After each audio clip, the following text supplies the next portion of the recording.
Et oui, la chaîne YouTube a déjà 1 an d'existence. J'ai lancé la première vidéo le 1er septembre 2019. Nous sommes au mois de septembre 2020.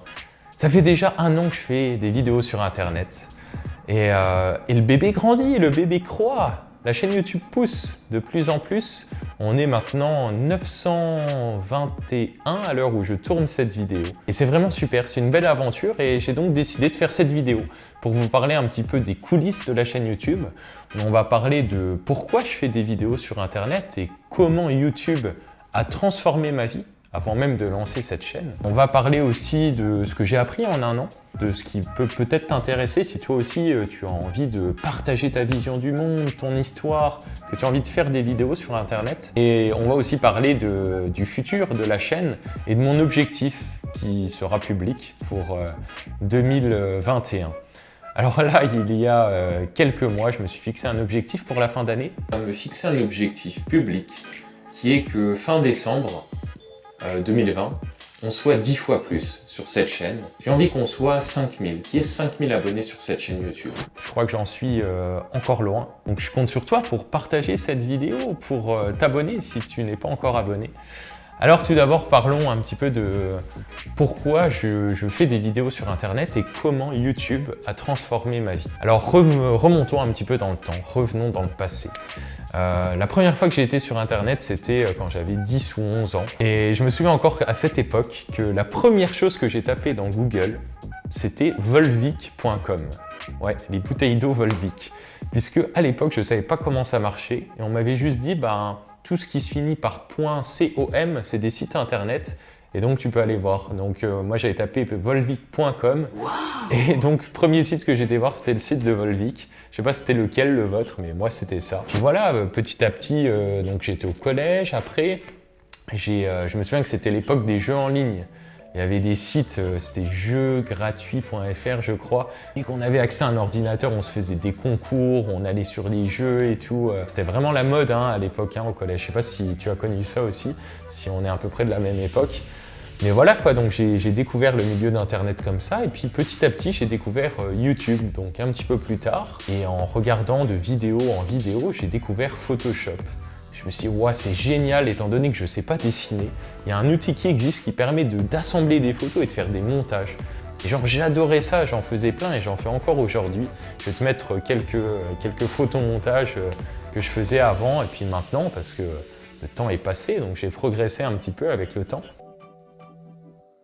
Et puis, à l'époque, j'ai été très timide, assez introverti. Et donc, j'ai découvert un jour le développement personnel. Comment? Eh bien, j'ai tapé sur Internet « Comment être moins timide ?» Comment oser parler en public? J'ai juste tapé ça dans YouTube et j'ai découvert David Laroche. Et ce mec a transformé ma vie. En effet, je me suis identifié à son histoire. Je me suis identifié à tout ce qu'il avait vécu. On avait à peu près le même parcours. Et je me suis dit, mais attends, si lui l'a fait, peut-être que moi aussi je peux le faire. Peut-être que moi aussi, je peux commencer à faire de nouvelles choses, des petits pas comme il appelle ça, à sortir de ma zone de confort. Et c'est ce que j'ai fait. J'ai commencé à lever la main en cours. J'ai commencé, quand je sortais avec mes potes au bar, à demander des verres gratuits, juste pour qu'on me dise non, juste pour être confronté au rejet. Et petit à petit, j'ai commencé à voir que je me transformais, je changeais. Alors ça dérangeait un petit peu certaines personnes, puisque elles restaient fidèles à elles-mêmes. Et pour autant, j'ai eu envie de continuer. Et c'est en même temps que ça, à cette même époque, que j'ai commencé à découvrir l'art de la magie. Pareil avec YouTube, je regardais des vidéos de magiciens. Puis un jour, j'étais tombé sur une vidéo, c'était tour de magie révélé. Et j'ai regardé la vidéo et je me suis dit, mais attends, on peut apprendre. On peut apprendre. Alors moi, j'ai un repas de famille prochainement, donc j'ai envie d'apprendre des tours pour impressionner mon oncle, ma tante au repas de famille. Donc j'ai commencé comme ça à apprendre des tours grâce à YouTube. Et puis petit à petit, à force d'entraînement, à force de persévérance, ça marchait, je commençais à impressionner mes potes, mes amis, etc. Puis après, je me suis un petit peu détaché de YouTube, j'ai acheté des livres spécialisés, des DVD spécialisés sur la magie. Et donc, c'est grâce à YouTube si aujourd'hui, je suis magicien professionnel. C'est grâce à YouTube si aujourd'hui, j'ai une vie que je kiffe, que j'ai fait de ma passion mon métier, que je suis beaucoup plus confiant qu'avant, que j'arrive à prendre soin de moi. C'est grâce à YouTube puisque YouTube peut nous permettre de tout apprendre.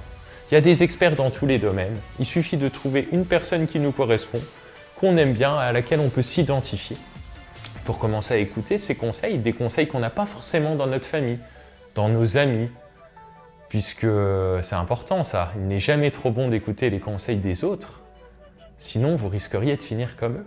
Donc si aujourd'hui je fais des vidéos sur Internet, des vidéos sur YouTube, c'est parce que je suis passé par là, parce que YouTube m'a aidé à transformer ma vie, parce que les créateurs comme David Laroche, les créateurs de contenu, m'ont aidé à transformer ma vie. L'information est gratuite, elle est accessible et on peut tout apprendre. Les seules limites, c'est nous-mêmes, c'est celles que nous nous fixons. Si on croit que c'est impossible d'apprendre la photographie, la vidéo, eh bien ça restera impossible. Si on croit que c'est impossible, qu'on ne peut pas changer, qu'on est né comme ça et que c'est comme ça, eh bien là c'est sûr qu'on ne changera pas. Mais je me dis maintenant, c'est peut-être à mon tour de faire des vidéos et peut-être d'aider certaines personnes à transformer leur vie en partageant mon message. Donc voilà, c'est tout ça qui m'a donné envie de faire des vidéos sur Internet. Et maintenant, ça fait 1 an que j'ai lancé la chaîne YouTube. Alors, qu'est-ce que j'ai appris? Eh bien, premièrement, j'ai appris la patience. Alors, c'est bien d'être ambitieux. Le truc, c'est que quand j'ai lancé ma chaîne, j'avais un excès un peu de confiance en moi, puisque je me suis dit, je vais lancer les vidéos, je vais lancer la chaîne. Et comme je vais faire ça bien, d'ici 6 mois, j'aurai 10 000 abonnés. Bon, là ça fait 1 an, on est 900, donc il y a un moment, il faut se remettre en question. Donc c'est bien d'être ambitieux, mais ça peut aussi créer du découragement, parce qu'on se dit merde, je croyais que ça allait être comme ça, mais en fait ça met beaucoup plus de temps. Donc ce que ça m'a appris, c'est à être patient et à apprécier le chemin. Donc comme je n'y connaissais rien en photographie, en vidéo, en montage vidéo, j'y connaissais rien du tout, et ben j'ai tout appris. Comme je l'avais fait avec Photoshop, comme je l'avais fait avec la magie, j'ai tapé sur YouTube comment tourner une vidéo, comment faire des vidéos sur YouTube, comment monter une vidéo. Le truc, c'est que comme j'apprenais en même temps que de faire des vidéos et que je voulais que tout soit parfait, eh ben, je mettais 30 heures, 35 heures, 40 heures par vidéo. Donc ça me prenait un temps fou. Et puis, je faisais ça dans un ancien appartement où j'avais un magnifique mur bleu derrière moi. Et je me suis dit, c'est bien, ça créera mon identité visuelle. Sur toutes les vidéos, on verra la même chose. Et puis, ce qui s'est passé, c'est qu'à un moment, j'ai déménagé. Et là, je me suis dit, merde, comment je vais faire? Soit je mets un fond vert avec une photo de l'appartement, soit il va falloir que je m'adapte. Donc en fait, je voulais tellement être parfait que je coupais ma créativité et que je commençais à perdre le plaisir de faire ce que je faisais. Et donc, j'ai mis le doigt sur quelque chose, c'est que je voulais être parfait et que j'étais perfectionniste. Donc, suite à cette prise de conscience, j'ai décidé de faire les choses un petit peu différemment. J'ai décidé de changer un petit peu de contenu, de concept. J'ai commencé à faire des méditations, des séances d'hypnose, à faire des vidéos qui duraient 2 minutes où je présentais un concept, la méditation, la PNL, l'EFT. Et puis voilà, quoi, j'ai changé un petit peu de mon fusil d'épaule, ma vision des choses. Et j'ai trouvé ça cool. J'ai trouvé ça cool parce que j'ai vraiment besoin, moi, de me lancer de nouveaux défis, de tester de nouvelles choses. J'aime pas du tout la routine, les choses qui se répètent, faire toujours la même chose. J'aime pas ça du tout. Et donc voilà, quoi, j'ai commencé à changer un petit peu mon contenu comme ça. Et puis finalement, j'ai mis le doigt sur 3 choses qui me font vraiment kiffer. La première, c'est de partager mon vécu, mon expérience, mes prises de conscience, mon parcours. Ça, c'est la première chose. Puisque j'en suis sûr que ça peut inspirer à d'autres personnes qui peuvent s'identifier à moi pour ensuite transformer leur vie, prendre ce qu'ils ont envie de prendre et appliquer les conseils qu'ils ont envie d'appliquer. Ensuite, la deuxième chose, c'est que je ne suis pas parfait et j'ai encore envie d'évoluer, de progresser et de tester de nouvelles expériences. Donc la deuxième chose, c'est que j'ai envie de me lancer des défis. Comme j'ai fait avec une des vidéos sur ma chaîne qui est 30 jours pour faire un rêve lucide, j'ai envie de me lancer des challenges comme ça et de vous partager mon expérience. Et troisième chose, j'ai envie d'aller interviewer des personnes qui ont vécu des choses que je n'ai pas vécues, qui ont une expérience que je n'ai pas et qui ont une vision du monde différente de la mienne. Des personnes qui contribuent à créer un monde meilleur et qui ont une certaine expertise dans un domaine. J'ai envie d'aller interviewer ces personnes. J'en ai déjà fait un sur les rêves lucides. Il y en a d'autres qui vont arriver sur la chaîne très prochainement. Et ça me fait vraiment kiffer.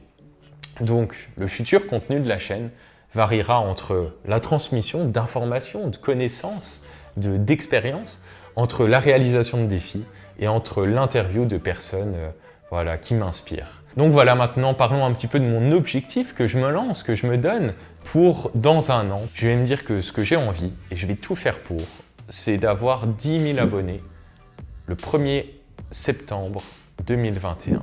C'est mon objectif. Peut-être que j'y arriverai, peut-être que je n'y arriverai pas. En tout cas, une chose est sûre, je vais continuer à faire des vidéos parce que ça me fait kiffer. Je vais continuer à vous proposer plein de contenus, à tester plein de choses.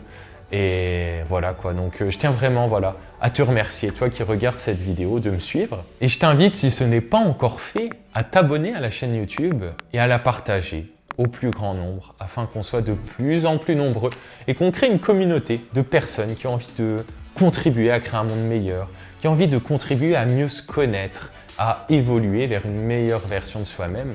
Je trouve que ça serait cool qu'on soit très nombreux avec cette même vision, cette même direction. Donc sur ce, je te remercie d'avoir regardé cette vidéo jusqu'au bout et je te dis à très bientôt sur la chaîne Évoluons ensemble.